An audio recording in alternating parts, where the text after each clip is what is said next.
A line came out for Francis versus Jones. Who do you think was the favorite? Now I ask you that because it was a surprise to me. Francis was the favorite. Minus 220, Jones was plus 180. Does that surprise you? And I guess if you thought about, okay, sure, right? You got a heavyweight. They're fighting at heavyweight. It seems as though there's going to be a lot of striking. It seems as though Francis would have a lot of power. A lot of times when it comes to the odds, though, it's not just who do we believe is better between this guy and this guy. A lot of times, part of the equation that will go in to the algorithm before they spit out the odds, who has more ways to win? And that one doesn't seem close to me.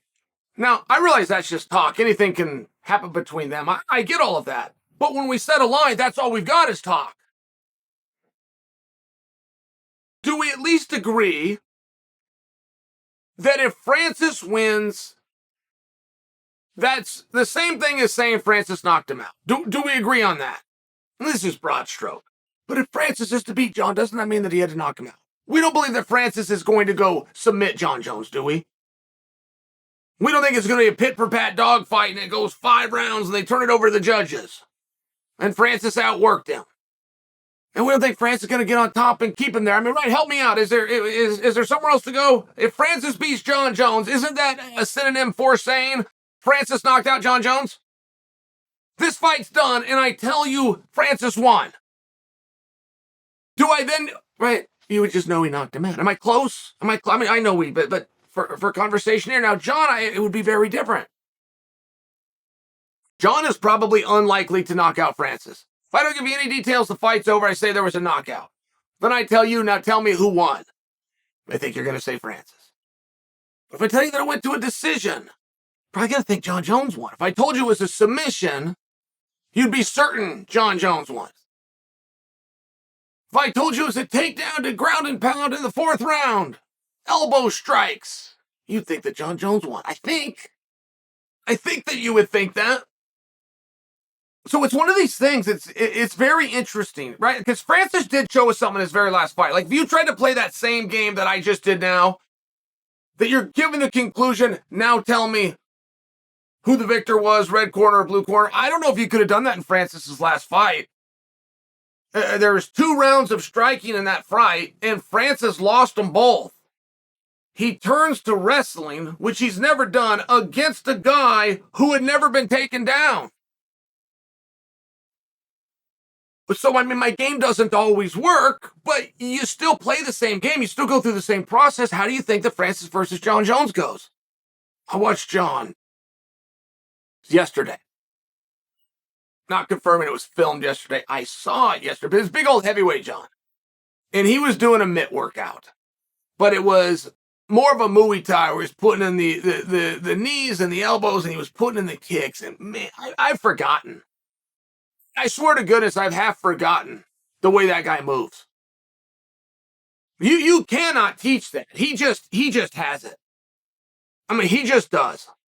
He did a head kick. He steps outside. He was from a southpaw stance, which he changes back and forth. But just for the sake of this clip, I mean, it just flashes up that fast on the screen in the video.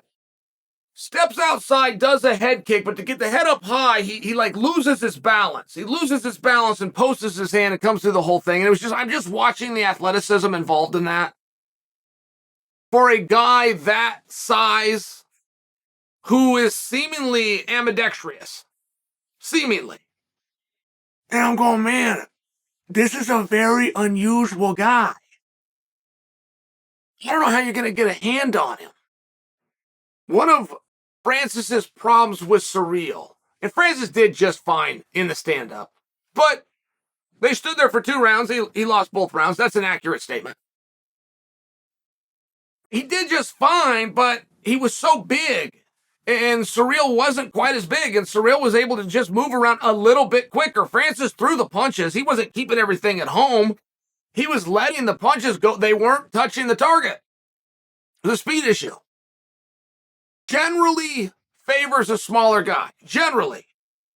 Now, it will always favor a guy who's smaller in a stand-up fight.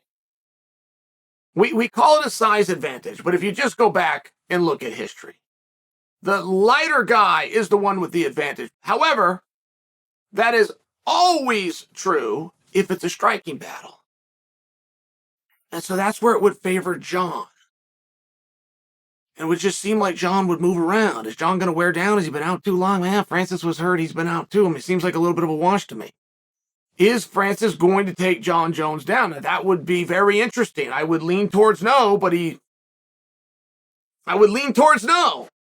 And I would lean pretty confidently towards not repeatedly. How's Francis going to beat him? Francis can beat him. Make no mistake. Like, I'm not prepared today to give you an X's and O's analysis. But a lot of times when you do these fictitious lines, a meaningful part of the algorithm is who has more ways to win. I can't remember a time Jon Jones has been an underdog. It might have happened. It's so long, I just can't remember a time. I think that adds to the excitement. I think that adds to the draw. There's always been a lot of pressure on Jon Jones, right? It's not all moonlight and canoes being the favorite. That could be a cool thing and a cool way to go through life, but not on fight night itself. You're walking out last. Everybody's done. The energy's out of the building. The crowd's drunk. There's one thing left to go. My name's in the marquee. I mean, I'm just sharing with you, like, there is a different pressure that gets put on the favorite. If Jon Jones was in a situation where he was not the favorite, I don't believe that that hurts him. I believe you just helped him.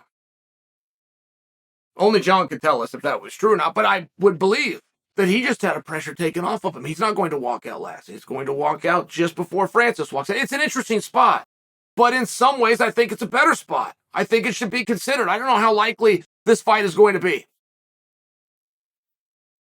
Neither one of these guys wants to fight the other guy. They just want to pretend. They want you to think that they want to do it.